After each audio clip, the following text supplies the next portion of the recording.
I'm on question 22 here on this writing and language test, and that question starts here. Through such initiatives, beaver populations are doing what they do best: engineering healthier, more stable ecosystems.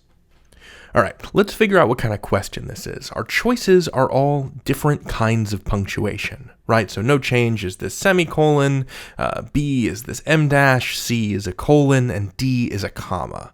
So that means we're looking at a punctuation question. Now, how best to tackle it? You're going to see about 5 or 6 punctuation questions on your SAT. And a great tip in general with punctuation questions is to check the clause before the piece of punctuation. Colons, periods, and semicolons all have to come after independent clauses, for example. But a comma can't follow an independent clause unless it's being joined to another independent clause with a coordinating conjunction like and or but. So let's go back and check the clause and see what we learn. Remember, an independent clause has to be able to stand on its own as a sentence, so we need a subject and a main verb. I see beaver populations as our subject and are doing as our verb. So this is an independent clause here. But a semicolon can only be used to unite 2 independent clauses. So what's after the punctuation?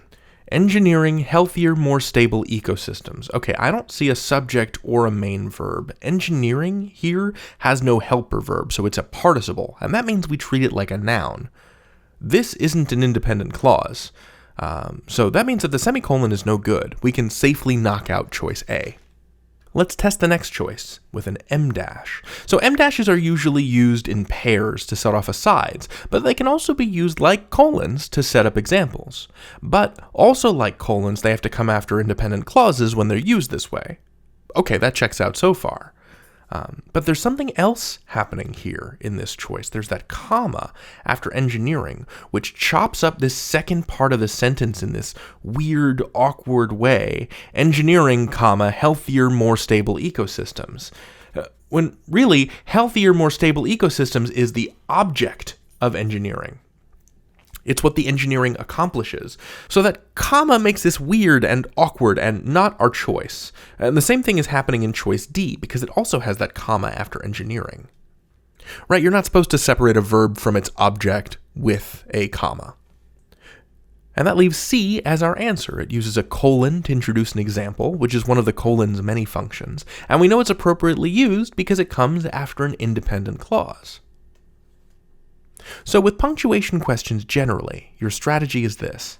First, look on either side of the punctuation being tested and check the phrases and clauses that piece of punctuation is connecting. And then ask yourself, what is the sentence trying to do?